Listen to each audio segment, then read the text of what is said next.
Hello, my friends. Welcome back to the Quiet Hearth. Tonight, we are traveling to the deep American frontier of 1850, to a place where isolation wasn't a problem. It was a way of life. A solitary log cabin surrounded by miles of snow and silence. But before we step into the wilderness, I have a small question for you. Where are you joining us from tonight? Are you in a crowded city full of lights? Or somewhere quiet and remote? And what time is it there? Let me know in the comments below. And if these quiet journeys help you find rest, please consider subscribing to the channel. It truly helps us bring more forgotten histories to life. But now, put the world aside. Imagine the nearest neighbor is a 3-day ride away. There is no noise, only the wind. Let's go back to the log cabin, to the fire, to the frontier. You are waking up, slowly, gradually, not because of an alarm, not because of sunlight. The sun hasn't risen yet. Dawn is still hours away. You are waking up because your body knows it is time, knows that lying still any longer accomplishes nothing. The cold has found you, even beneath the furs and blankets piled on top of you, and your body, practical, resilient, is telling you to move, to begin, to survive another day. You lie still for just a moment longer, eyes closed, listening, and there is nothing, no sound, no hum of machinery, no distant traffic, no neighbors, no voices, no dogs barking, no birds yet. It is too early, too cold. Just silence, not the silence of a quiet room, not the silence of a sleeping house. This is different, deeper, wider. This is the silence of wilderness, the silence of being alone, truly alone. The nearest human being is 3 days away. 3 days of hard riding through snow and forest, and they don't know you exist, and you don't know if they still exist. You are isolated completely, utterly, and in this silence, you exist, just you, your breathing, your heartbeat. Nothing more. Slowly, you open your eyes, darkness, almost complete darkness, but not quite. There is a faint glow, very faint, coming from across the room, the fireplace, embers, still glowing from last night's fire, barely alive. But there, waiting to be revived, you turn your head slightly and look around the cabin. Your eyes are adjusting. Shapes are beginning to emerge from the darkness. The rough outline of the walls, the heavy beams above, the small window, just a square of slightly less darkness. This is your home, this one room, this log cabin built by hand, by your hands, or by the hands of whoever lived here before you. Each log cut, dragged, lifted, notched, fitted, one on top of another, again and again, until walls stood, until a roof could be placed, until shelter existed where before there was only forest. The logs are visible now in the dim light, rough, unfinished. The bark has been stripped away, but the surface beneath is not smooth, not planed, not polished. It is simply bare wood, showing every groove, every irregularity, every mark left by the axe that shaped it. You can see the texture even in this darkness. The way the grain runs, the way knots interrupt the lines, the way some logs are straight and some are slightly curved. They did not come from a lumber yard. They came from trees, real trees, felled, processed, used.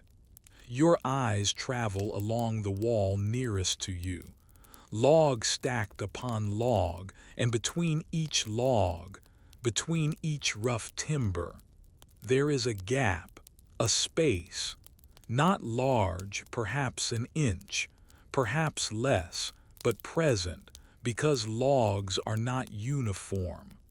They do not fit perfectly, they cannot, and into these gaps, chinking has been pressed.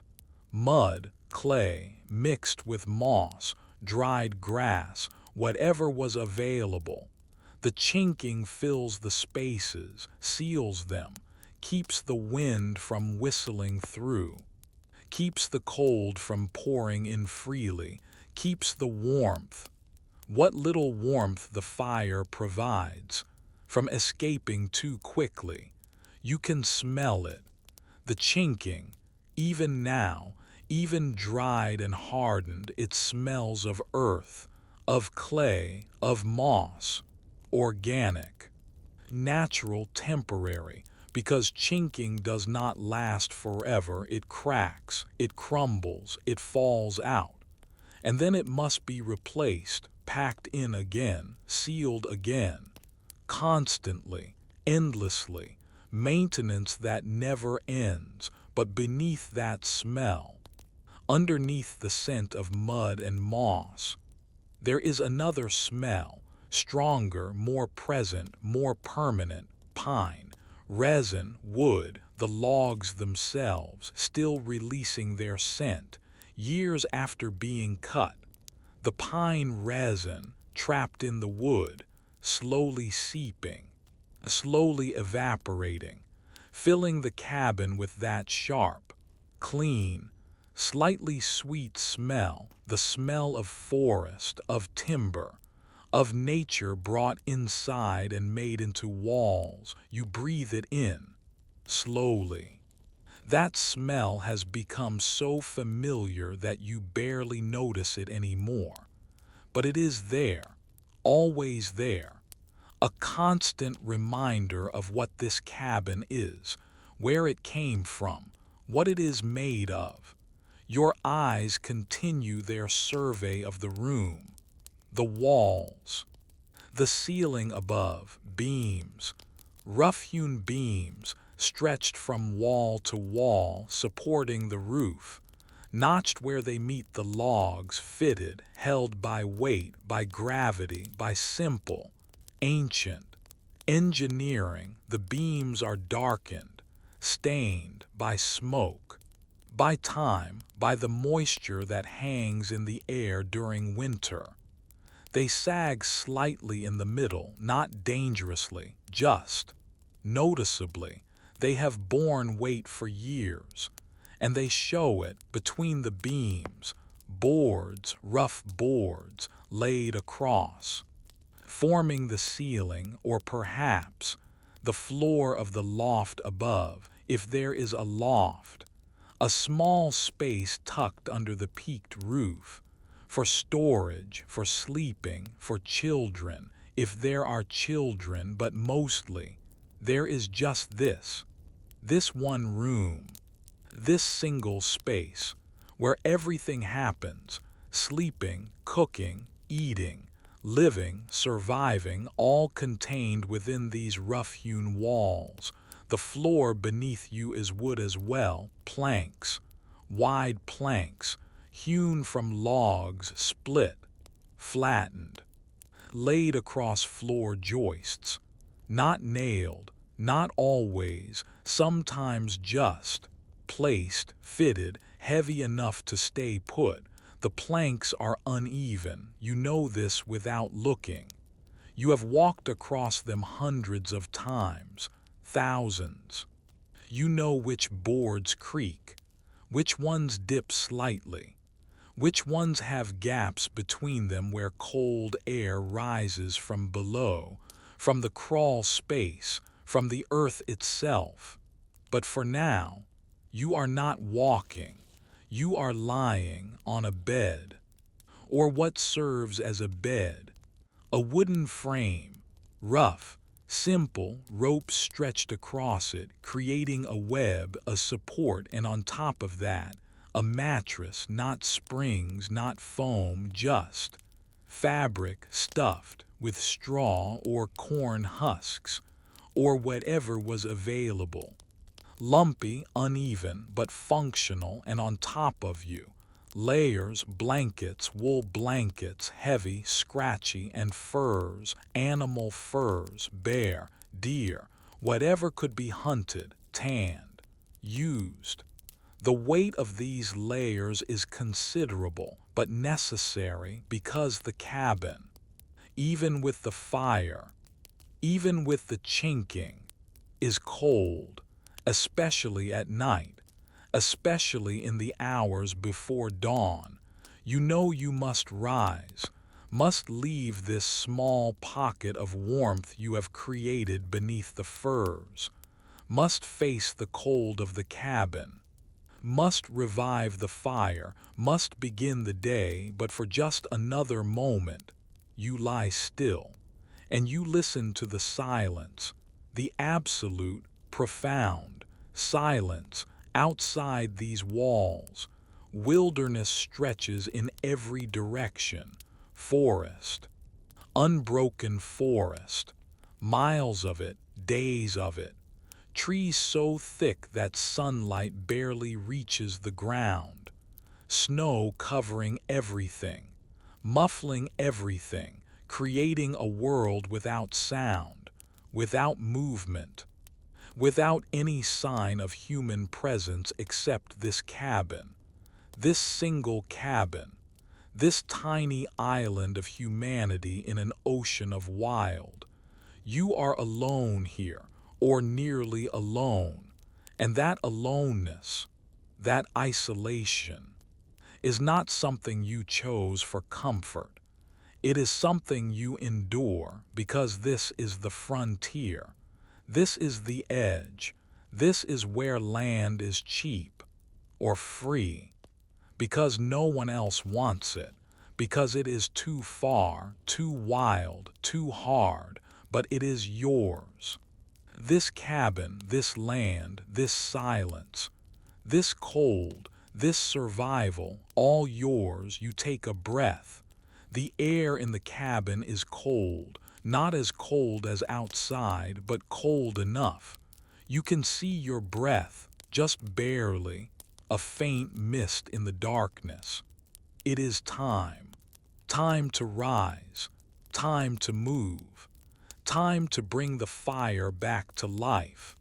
Time to begin another day of survival on the American frontier, where the walls are rough-hewn, where the silence is absolute, where the nearest neighbor is 3 days away, where cold is not an inconvenience, but a constant presence, a force to be respected. This is 1850. This is the wilderness.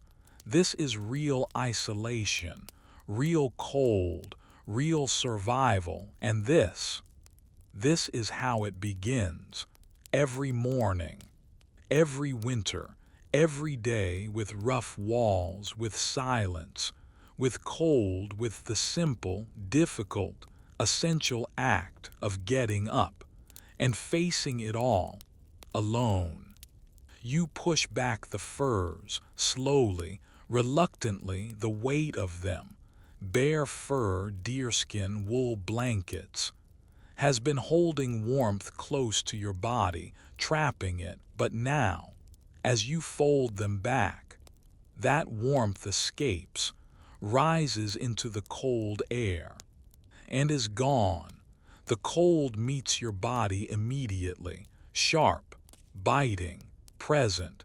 The air inside the cabin is not frozen, not quite, but it is cold enough that your breath becomes visible.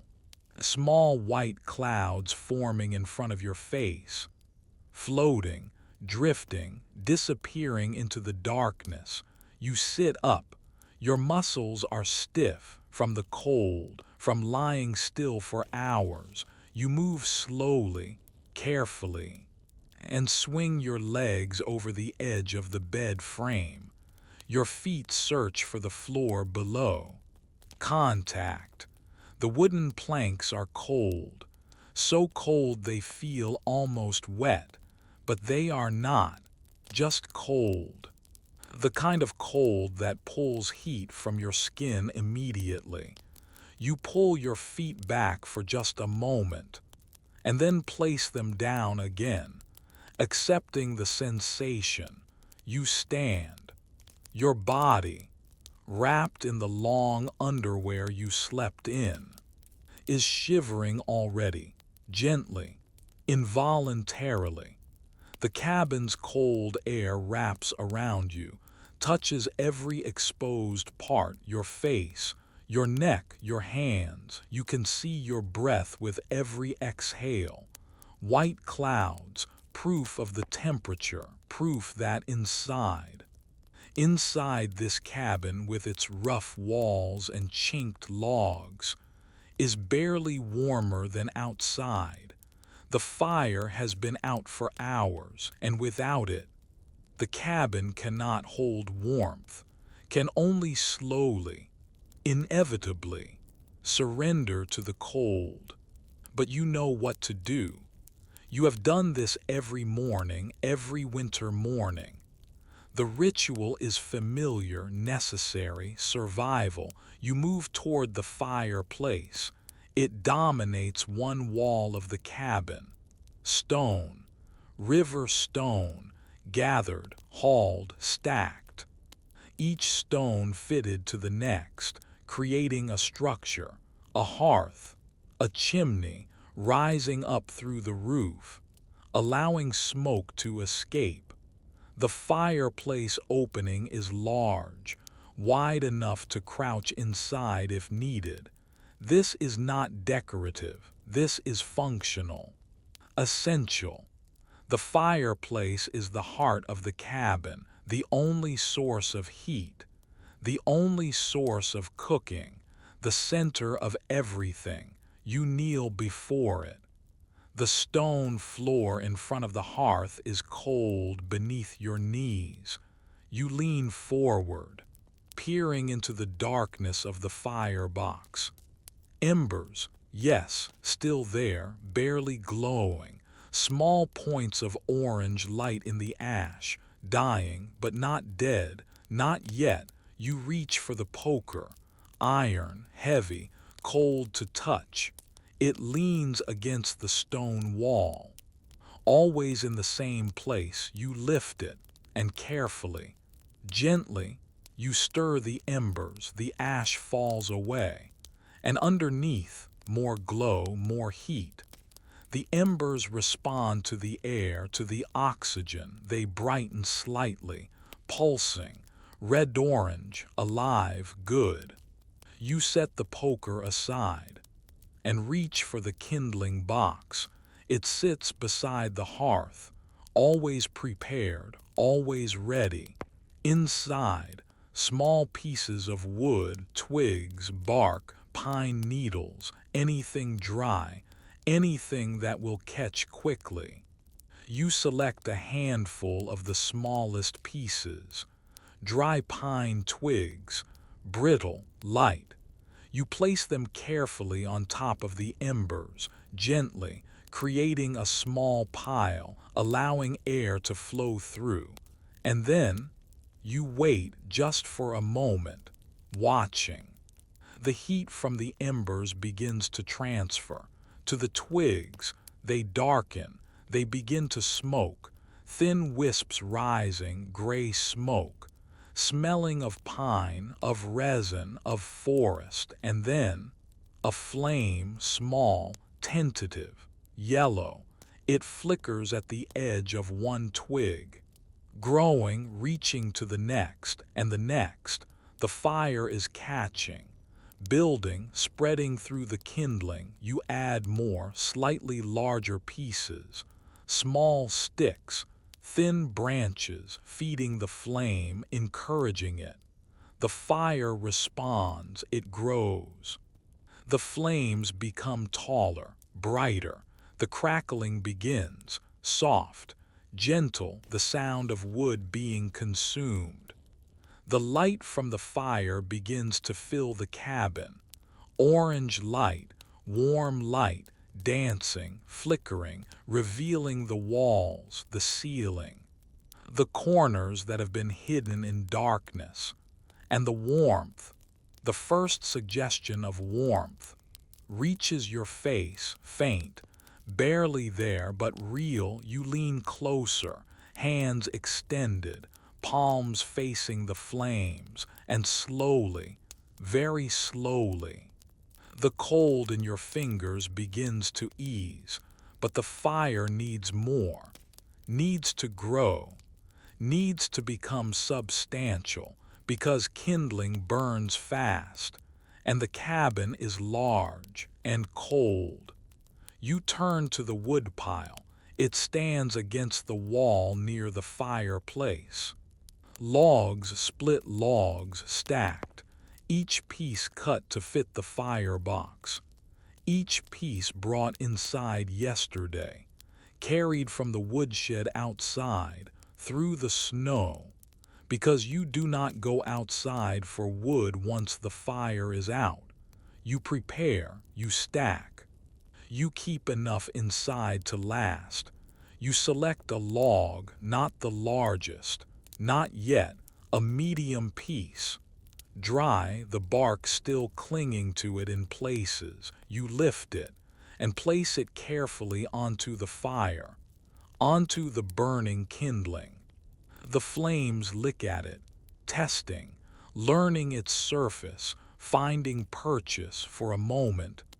The flames seem to dim, smothered by the weight of the log, but then they adjust, they curl around it, they begin their work, and the log starts to catch. Smoke rises from it, more smoke, thicker. The smell intensifies, wood smoke, rich, heavy, filling the cabin. You add another log and another, building the fire, creating a foundation. The flames grow taller. The heat increases. The crackling becomes louder. The fire is alive now, fully alive. It will burn for hours, as long as you tend it, as long as you feed it. You sit back on your heels, still kneeling, watching the fire. Your hands, which were stiff and cold, are warming. The skin tingles. The transition from cold to warm is not always comfortable, but you endure it, welcome it. The light from the fire reveals the cabin more clearly now. You can see the rough walls, the logs, the chinking between them. You can see the simple furniture, the table, rough-hewn, the chairs, the shelves on the wall, everything made by hand, everything functional. The warmth from the fire begins to spread, slowly.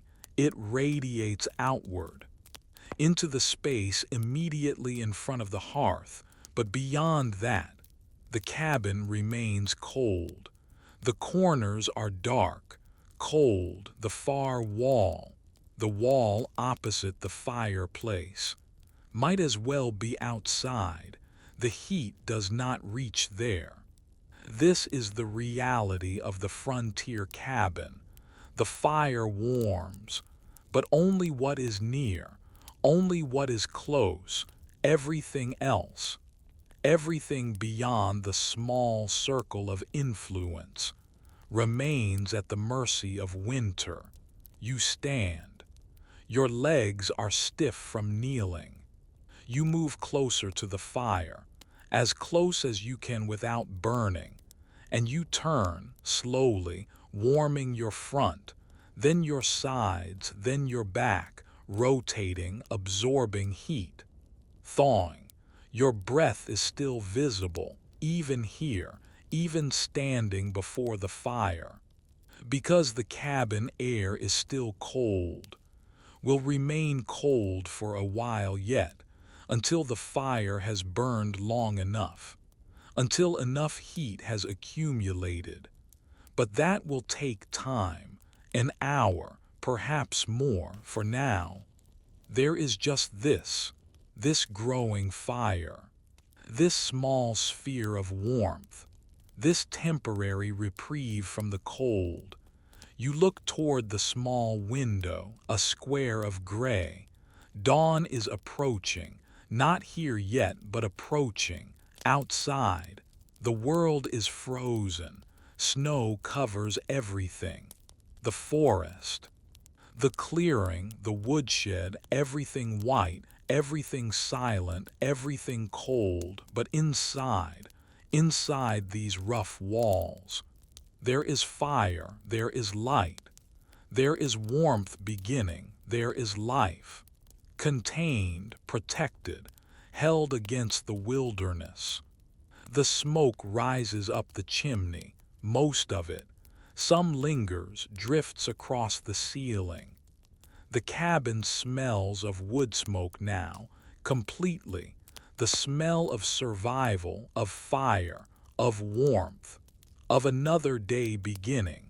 You remain standing before the fire, warming yourself, preparing for what comes next, because the fire is just the first task, just the beginning. But for now, for this moment, there is just the fire, just the warmth, just the simple act of standing here, thawing, preparing, existing.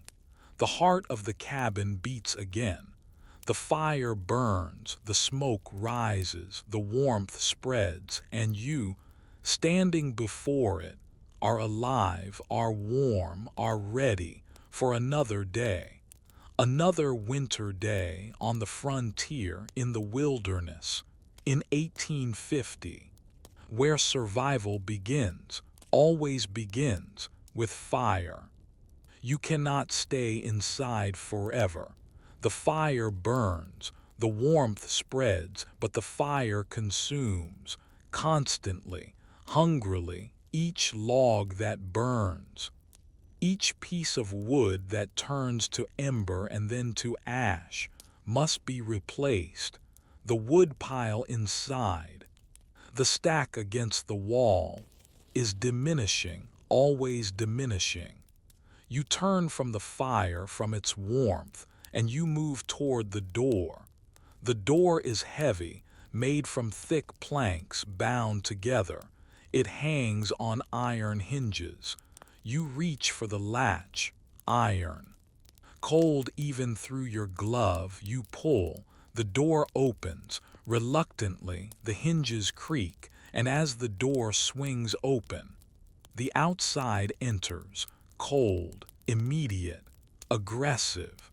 A wall of cold air that rushes into the cabin.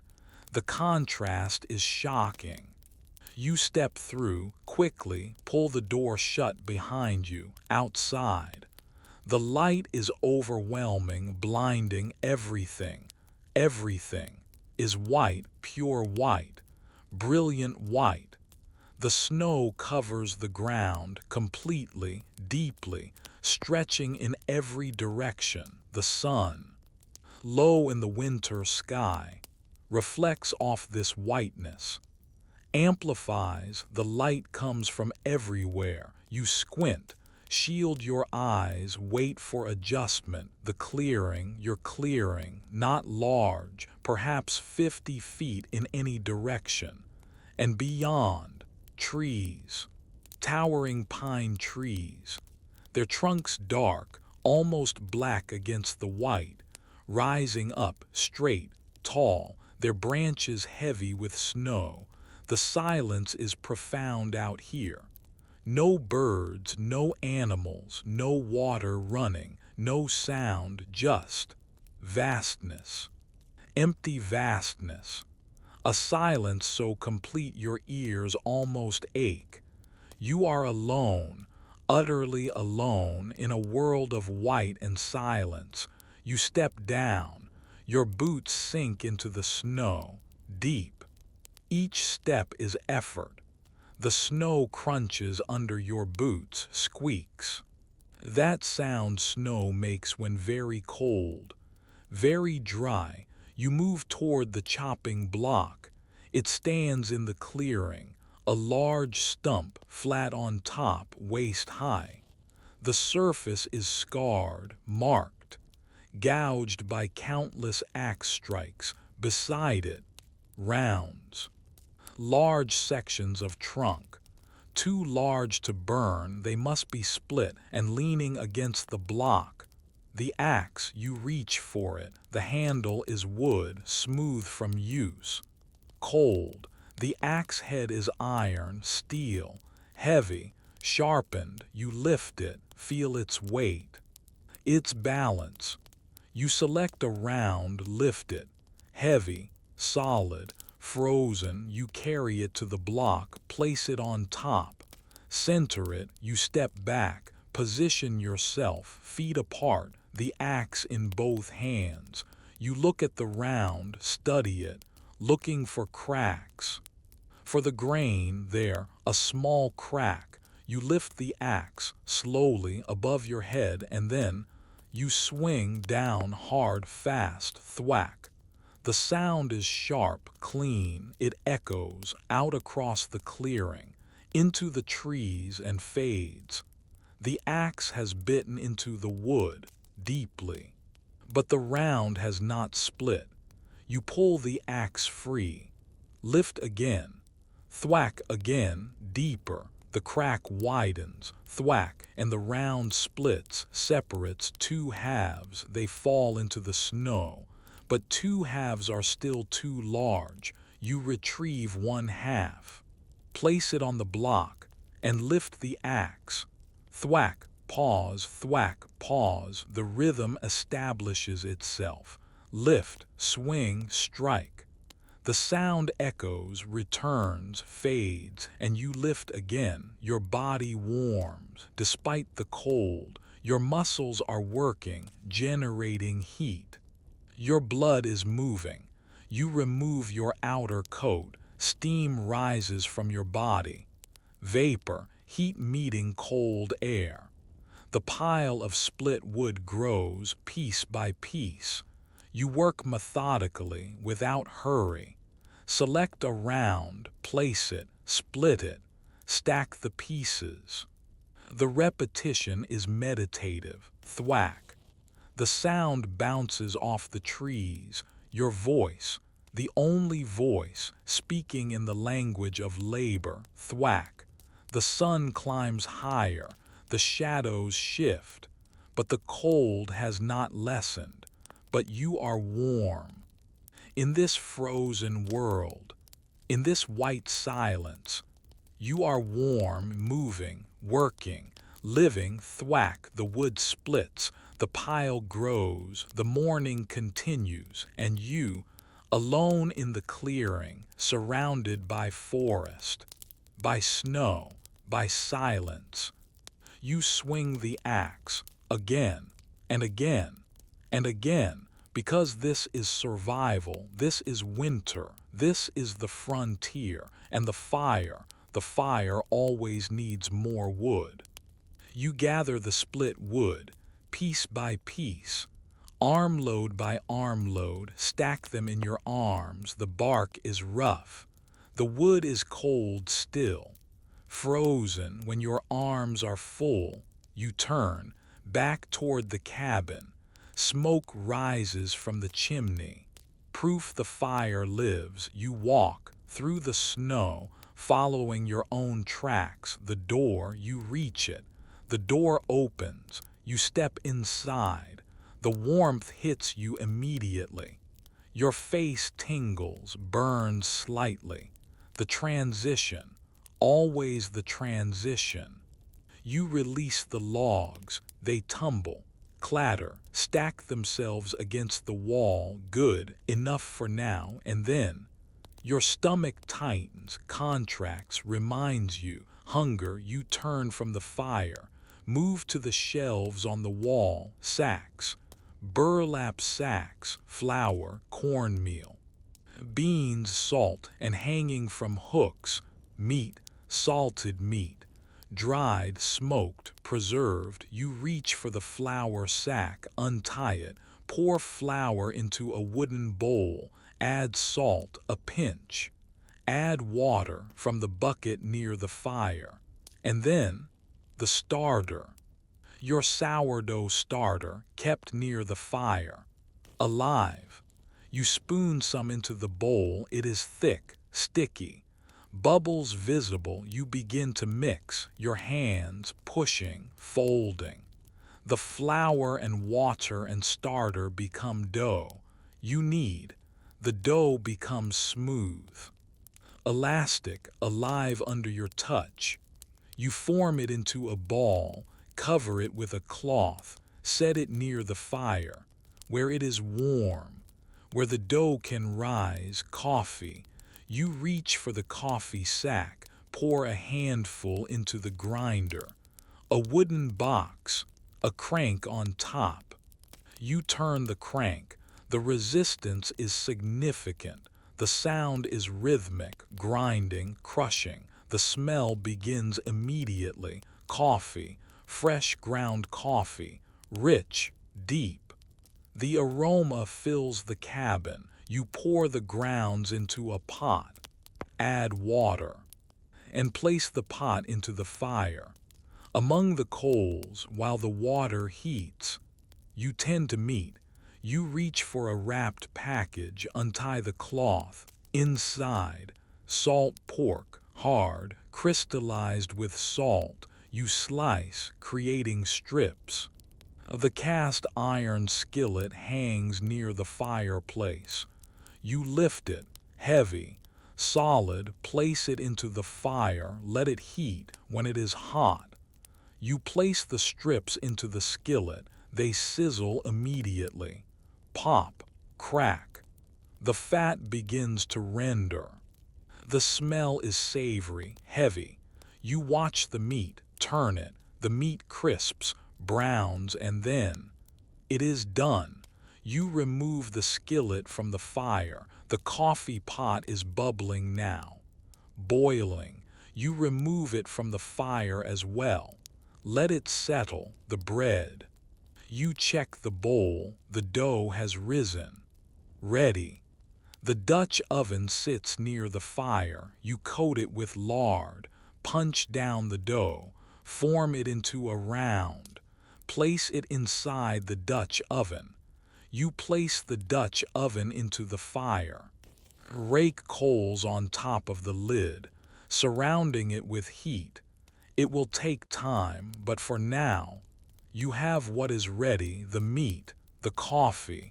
You take a tin plate, place the strips of meat on it. They glisten, steam, hot. You pour coffee into a tin cup. Dark, nearly black, strong. The cup is hot, burning hot. You carry both to the table, sit, and you look down at your meal. It is simple, plain, just salted meat and coffee. Soon, there will be bread, but for now, this is what you have. And it is enough. You lift a strip of meat, bite, chew. The salt is intense, the fat is rich. The meat is tough, but it is warm, it is fuel, it is life. You sip the coffee, it is bitter, strong. It burns your tongue, but it is hot. It warms from the inside. Steam rises from the cup, visible in the cold air. Small wisps, curling, drifting. You watch them, mesmerized. You eat slowly. There is no hurry, nowhere to be, just this meal, this warmth, this moment, outside. The wilderness continues, silent, cold, vast, but inside there is food, There is warmth. There is life. You are grateful not in words, just in feeling this food. This simple, plain food is keeping you alive. The fire crackles. The bread bakes, the coffee steams, and you eat slowly, methodically, gratefully, because this is frontier life. This is survival. This is what meals are, not celebrations, just fuel necessary, precious, enough. And for now, in this moment, it is exactly what you need. The long afternoon, the meal is finished. The plate sits empty. A few crumbs remain. The coffee cup is drained. Only dark residue at the bottom. Settled. Done. You sit back. Your stomach is full. Not overfull, but adequate. Enough your body has what it needs. Fuel, energy, warmth from within. The bread is ready now. You can smell it, sweet, yeasty, wholesome. You rise, move to the fire, using a heavy cloth. You grasp the Dutch oven. Lift, carefully, carry it to the hearth. You remove the lid. Steam billows out. The bread is there. Golden, brown, crusty. You tap it with your knuckle. The sound is hollow. Good. Done. You tip the Dutch oven. The bread releases, slides out. A round loaf. You cut a thick slice. The crust cracks. The interior is soft, still steaming. You eat it plain, warm, simple, good. The bread is wrapped, stored, saved. You do not waste, cannot waste. Every bit is precious. The dishes can wait, for now you are tired. The morning's work, the chopping, the cooking, all of it has taken energy. And now you need rest, not sleep, just rest. You move to the window, small, real glass, a luxury, precious. You look through it now, and you stop, pause, absorb what you see, snow falling. Not lightly, but heavily, thickly. A curtain of white descending from gray sky. The flakes are large, fat, drifting down, swirling, caught by wind that has begun to blow. The clearing is disappearing, your tracks from this morning, already filling, vanishing beneath new snow. The woodshed is barely visible, a dark shape, blurred. The barn beyond is gone completely, hidden, erased by white. The world is closing, narrowing, reducing to just this. This cabin, these walls, this window. Everything beyond is becoming unreachable, inaccessible. Gone, you are snowed in. The wind is picking up. You can hear it now. It moves around the cabin, tests the corners, pushes against the walls, seeks entry, seeks weakness. It moans, low, constant, a sound like breath, like the cabin is breathing, rising and falling, never stopping. Sometimes the wind gusts, strengthens, the moan becomes a howl, higher pitched, sharper. It throws itself against the door, against the roof. The cabin shudders. Barely, just a tremor, but the cabin holds. The walls are solid, the logs are heavy, notched, locked together. The structure is strong, built to endure, built to withstand. You feel safe. Here, inside, despite the wind, despite the snow, despite the isolation. There is something deeply comforting about being enclosed, protected, while outside, just beyond these walls, the storm builds, but you are inside. And inside is warm, inside is dry, Inside is safe. You turn from the window, the afternoon stretches ahead. Long, empty, unstructured. There is no clock, no schedule, no appointments. The fire burns, the wood is stacked. The food is prepared. There is nothing urgent, nothing pressing, just time. Hours of it, slow hours, winter hours, isolated hours. You will work, small work, quiet work, maintenance work. The kind of work that never ends, that fills time without consuming it. You move to the corner where your tools lean. The axe, the saw, the hammer, simple tools, essential tools, the axe handle, you pick it up.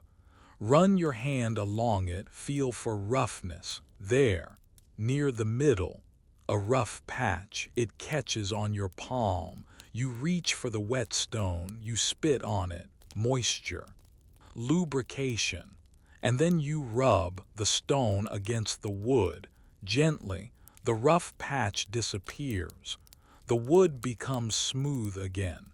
Better, safer, this is the work, small, tedious, necessary, maintaining what you have, because replacement is not simple, not easy, not always possible.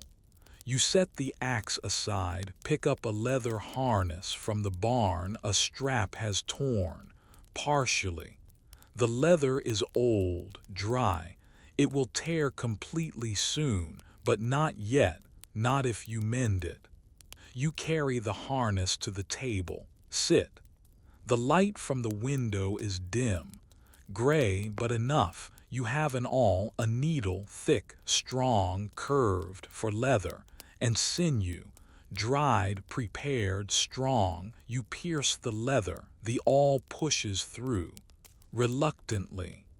It makes a hole, you pull it free, make another, a line of holes on each side of the tier, and then you sew, in and out, through the holes. The sinew pulls tight, draws the leather together, closes the tier. Your stitches are not beautiful, but they are functional, strong. They will hold. This takes time.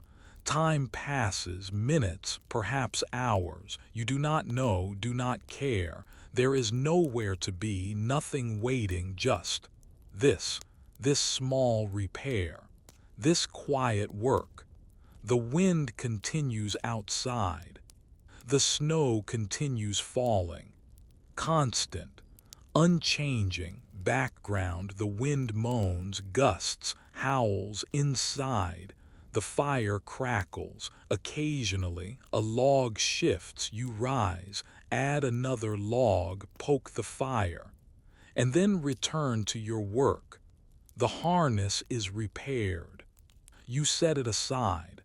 You look around the cabin, searching for the next task, and you see, there on the shelf, a piece of wood, a branch collected months ago, dried, saved. For whittling, you retrieve it, carry it to the chair near the window, sit. The light is still enough, just barely. You take out your knife, the small knife, sharp. You have kept it sharp. You begin to whittle. The knife peels away thin curls of wood. They fall to the floor. You are not making anything specific. Not carving a figure, just shaping, smoothing, occupying your hands. The wood is pale, dry, it cuts easily. The shavings curl naturally, spring away, drop. This is meditative, rhythmic, the small knife, the small cuts, the slow progress. There is no hurry, no deadline, no goal, just process, just being, just filling time. Outside the window, the world is white, moving. The snow falls endlessly. The wind blows endlessly. The afternoon continues endlessly. Time has lost meaning, has become elastic, stretched. The isolation is complete, total. You are alone, the nearest person. 3 days away in good weather. Might as well be on the moon. Unreachable, unknown, irrelevant. You are here, in this cabin, in this storm, in this afternoon. Alone, completely alone, and this aloneness, this isolation, is not frightening, not anymore. It is simply reality, the only reality, but that is months away. Months, and so you whittle, you sit. You exist in this small space, this warm space, this safe space, while outside the storm rages, the snow falls, the wind howls, testing, pushing, reminding, but you are inside, behind rough-hewn walls, behind chinked logs, behind solid timber, protected, sheltered, surviving. The knife moves, the wood curls, the fire burns, the afternoon passes, slowly, quietly, endlessly. This is winter, this is isolation, this is the frontier, this is life, reduced to its simplest, most basic, most essential, and it is enough. For now, for this moment, for this long afternoon, it is enough. The light is fading. You notice it gradually, not all at once, but slowly. The gray light from the window, already dim, becomes dimmer. The whiteness of the falling snow begins to dull, to darken, to lose its brilliance. Afternoon is ending. Evening is approaching. The short winter day, already so brief, is drawing to its close. You set down the piece of wood, the whittling. The floor around your chair is covered with shavings, pale curls. They will be swept up later, added to the kindling box. Nothing is wasted. You stand, move to the window, look out. The world is different now, darker. The snow still falls, has not stopped, will not stop. The wind still blows, still howls, but now, in the growing darkness, everything has changed. The forest is gone completely. Not even suggestions of trees remain, just darkness, just night, just nothing, and the cold. You can feel it radiating from the window, through the glass. The glass is cold, so cold. You do not touch it, you know better. The cabin is darker now too. The fire still burns, still provides light, orange, flickering, dancing, but it only reaches so far. The corners of the cabin are dark, deep shadow. The far wall is invisible. You need more light, real light, not just firelight, something to see by, to move by, to exist by. You turn from the window, move to the shelf. Your hand reaches, finds the lamp. The oil lamp, it sits there, always there, waiting for this moment, for every evening, for darkness. The lamp is simple, a glass base, wide, stable, inside the glass, oil, kerosene. The level is visible, half full, perhaps less. You will need to refill it soon, but for tonight, there is enough. Rising from the oil, a wick, cotton, braided, thick. It extends up through a metal mechanism with a small wheel on the side for adjusting, and above the wick, a chimney, glass, cylindrical, tall. It sits loose on the base, can be lifted, removed. The chimney protects the flame from drafts, controls the burn, makes the flame steady, bright, efficient. You lift the chimney carefully. It is delicate, fragile if dropped, if broken.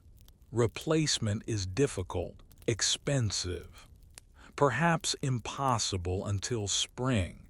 So you are careful, always careful. You set the chimney aside on the table, gently. The wick is visible now, black at the tip, charred, used but functional. You turn the small wheel, the mechanism clicks. The wick rises just slightly, exposing fresh cotton. Ready to burn, you need fire, a flame. The fire burns in the hearth. Flames dance there, available, free. You take a thin stick from the kindling box, a splinter of wood, dry. You hold it by one end, extend it into the fire. The tip catches immediately, ignites, a small flame, orange, bright. You withdraw the stick. Carefully, you carry it to the lamp. The flame flickers, threatens to go out, but holds. You lower it to the wick, touch the flame to the cotton, and the wick catches, ignites. The flame transfers, grows. You blow out the stick, drop it. It can be used again, nothing wasted. The lamp flame is small, yellow, dancing, unstable. You watch it for a moment, let it grow. Let it find the oil. Let it begin to draw fuel through the cotton. The flame stabilizes, burns steady, small but bright. You adjust the wick, lower it slightly, not too high. Too high and it smokes, but not too low either. Too low and the light is insufficient. There, perfect. The flame burns clean, yellow, steady. Now, the chimney, you lift it carefully. Position it over the flame, lower it slowly. The glass slides into place, settles, seals. The flame inside reacts, draws air from the bottom. The flame brightens, strengthens, burns hotter, better. Light fills the glass base, glows soft, warm, yellow, and then it spreads, radiates into the cabin, illuminating, revealing. The lamp sits on the table. Its light reaches farther than you expected. It pushes back the darkness, shows the walls, the rough logs, the ceiling beams, the corners, not brightly, but enough. Enough to see, enough to move, enough to live. The light is different from firelight, steadier, more focused. Firelight flickers, dances, changes constantly, but lamplight, while not perfectly steady, is calmer, more reliable, more present, and the smell. Almost immediately, the smell begins. Kerosene, burning kerosene. It is sharp, chemical, not unpleasant exactly, but distinct, strong. It fills the cabin, mixes with the wood smoke, becomes part of the atmosphere, part of the evening. You stand for a moment, looking at the lamp, at its light. This simple object, this glass and metal and oil, this flame, it seems small, but it is not. It is essential. Without it, the evenings would be dark, completely dark, but with the lamp, with this light, you can read, you can mend, can work, can continue, can extend the day into the night. You move to the door, the heavy door. It has been closed all afternoon, but not barred, not secured. Now it is time. You lift the bar, the thick beam of wood, heavy, solid. You raise it, position it, slide it across, into the iron brackets. One on each side of the door frame, the bar drops into place. Secure. Locked. The door is barred now. Nothing is coming through. Nothing can. The door is solid. The bar is strong. It is enough. You are sealed in, safe, protected. The night is outside. The storm is outside. The cold is outside. The wilderness is outside. But you are inside. Behind walls, behind a barred door, behind shelter. You return to the table, to the lamp. Its light is comforting, warm not in temperature but in feeling, in presence. It pushes back something more than darkness. It pushes back aloneness. Emptiness. You sit. The chair scrapes against the floor. Wood on wood, rough, loud in the quiet cabin. You settle, lean back, look around. The shadows on the walls are long, stretched. The lamplight creates shadows that reach up, climb the walls, extend across the ceiling. They move slightly, with any air current, with the small flicker of the lamp flame. They are alive, dancing, but slowly, gently. The fire still burns, still crackles occasionally. The two lights, fire and lamp, work together, complement each other. The fire provides warmth. The lamp provides clarity. Together, they make the cabin livable, survivable outside. You hear something, you freeze, listen. The wind is constant, but this is different. A sound within the sound, a voice within the howl. There, again, a long rising note, high, mournful, distant, very distant, but carrying, clear, a wolf, howling somewhere in the forest, somewhere in the darkness, miles away perhaps, or perhaps not. Sound travels strangely in winter. You listen, wait, and it comes again, the howl, rising, falling, ending, and then another voice, different, another wolf, answering, and another, a chorus. A pack, calling to each other, communicating, existing. You are not afraid. The door is barred. The walls are solid. Wolves do not attack cabins, not usually, and even then. The cabin is strong. You are safe, but still. The sound, it reminds you, you are not alone in this wilderness. Other things live here, survive here. The wolves are out there in the storm, in the cold, in the darkness, hunting, living. They have no cabin, no fire, no lamp, just themselves, their pack, their instincts.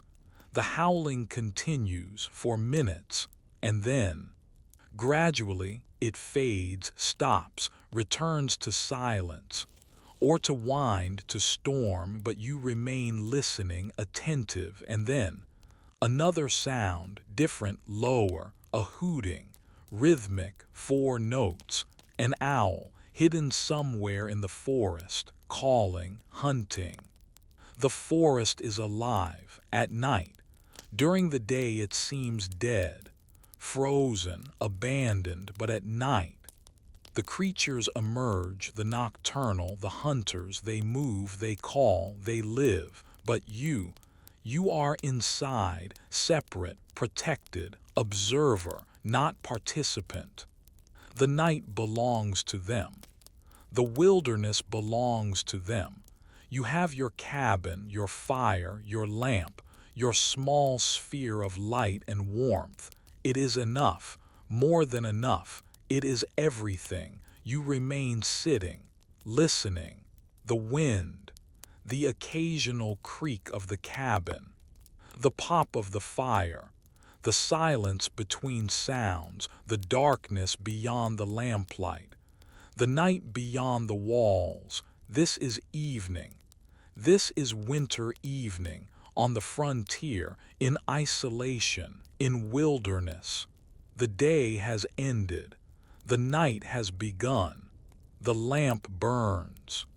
The fire glows, the door is barred, and you are safe, warm, alive, alone, but surviving, enduring, existing. The lamplight flickers very slightly, the shadows move.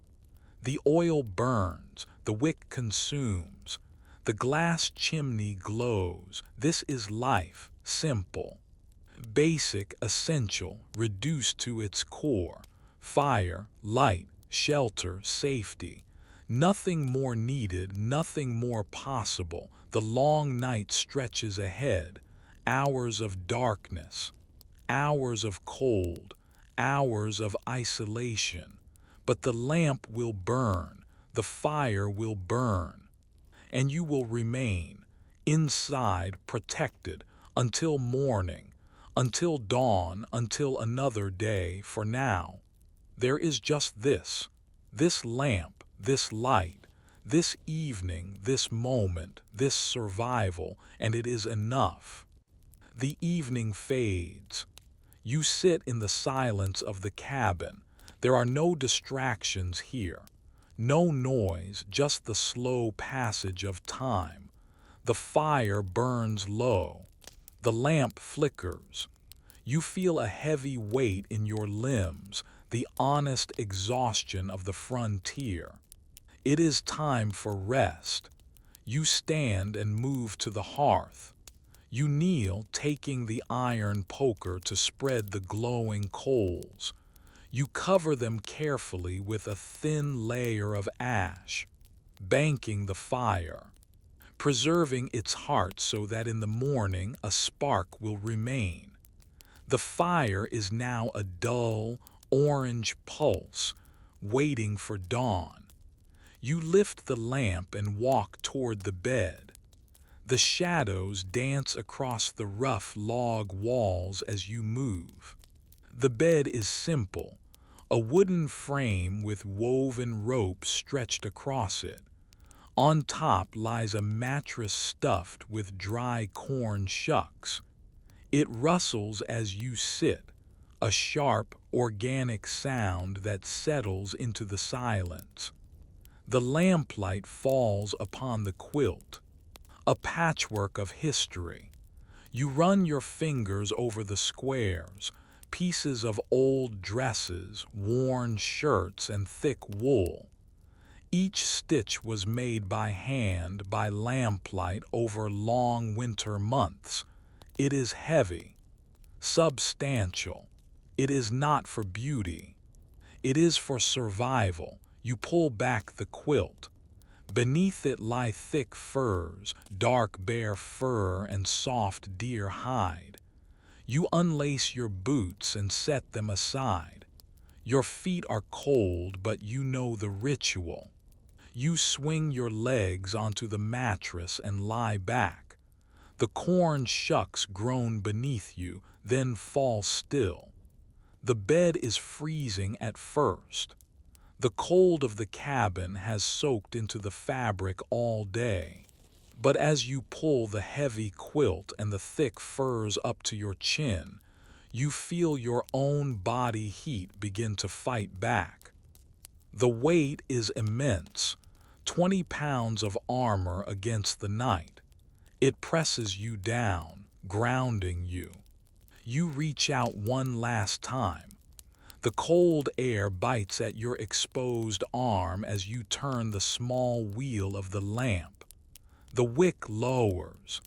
The flame shrinks, flickers, and vanishes. Absolute darkness. The darkness of the wilderness is thick and pure. You pull your arm back under the furs, tucking yourself into a cocoon of warmth. You lie still, eyes closed, listening to the cabin breathe. The cold is retreating now, trapped outside the heavy layers of your bedding. You are becoming a small island of heat in a frozen sea.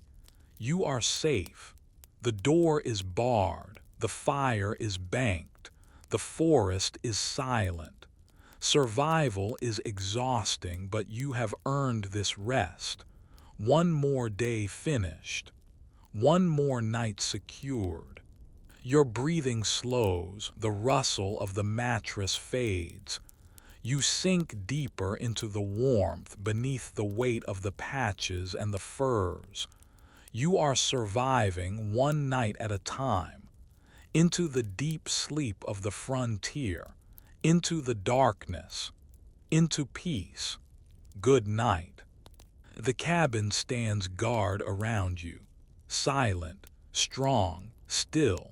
Outside, the snow continues to fall, filling the tracks, softening the world, but you are far away from the snow now. You are drifting deeper, slower. There is no more work, no more cold, no more effort, just the weight of the quilt, just the rhythm of your breath, in and out, in and out. The wilderness holds you. The night protects you. The darkness wraps you. You are safe. You are warm. You are asleep. Rest fully, deeply. Quietly, just breathing, just darkness, just sleep.